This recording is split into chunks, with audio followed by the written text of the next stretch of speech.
Man bija leģendāra nāras dzīve ar manām draudzenēm. Mēs atklājām maku un tās maģisku alu vienā garlaicīgā negaidītā dienā, kad mēs izpētījām alas iekšpusi. Mēnes gaisma aktivizēja dabisko ūdens baseinu, un mūsu prātos tieši tajā brīdī šī maģiskā balss mums lika ieliekt baseinā.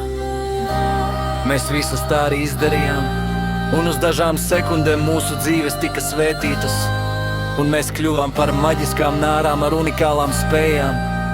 Mūsu 3 nāru māsu kopība kļuva par vienu. Mēs apsolījām nekad nešķirties, un mēs turējām šo solījumu, izņemot gadījumus, kad mums radās problēmas un grūtības. Dažreiz mums bija nepieciešama telpa, lai izprastu un izprastu savas problēmas, bet galu galā mēs vienmēr bijām vienotas un kopīgi tās atrisinājām. Gadi pagāja, un katra no mums izvēlējās savu ceļu. Es nenoliekšu, ka man pietrūks manu māsu draudzeņu. Gadiem ilgi jūtos tukša, un vienīgais, ko es varēju darīt, bija turpināt virzīties uz priekšu. Tad kādu dienu man radās ideja par savu biznesu, meklējot unikālas un spēcīgas rotas vietas, kuras varētu izcelties kā uzņēmēja, mākslas cienītāja un galu galā kļūt par savu personību. Es biju priekšniece ar unikālu un īpašu komandu, un tā tas notika, un mans sapnis piepildījās.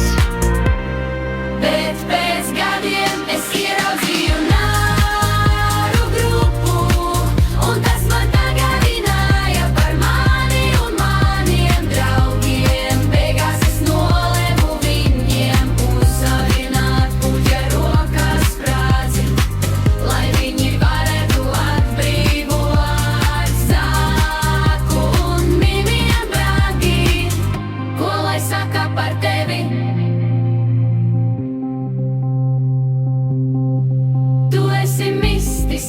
Un uzticīgā sev. Tu nekad neļauj dzīves apstākļiem tevi aizēnot vai iznīcināt tavus sapņus un būtību. Tavā pagātnē es redzu 2 dzīvības, kas ir tevī iekšā un tevi aizsargā. Viena no tām bija gubernatores lomā, kurai bija jāaizsargā tauta. Tu biji vienīgā sieviete vēsturē, kas to panāca. Tu arī slēpi noslēpumu. Bija ragana, mantota no savas mātes, kura klusībā tev palīdzēja it visā. Tajos laikos tā bija viduslaiku dzīve. Tev pat bija jānogalina, jo viņi grasījās tevi nogalināt. Tev bija savs līdzsvars, ja viņi tevi sadusmoja. Tavas dusmas pārvērtās nāvē un laimīgās beigās. Tev bija viss, ko vēlējies. Tu palīdzēji citiem un tu nomiri dabiski. Runājot par otro dzīvi, tu biji bērns, aptuveni 6 gadus vecs, blonds ar skaistām acīm. Bet tev bija jānobriest jaunā vecumā. Tavs prāts kļuva par aizsargājoša karotāja prātu. Tajā dzīvē tavs tevs dzēra un lietoja bīstamas vielas, visu tērējot alkoholam, sievietēm un netikumiem.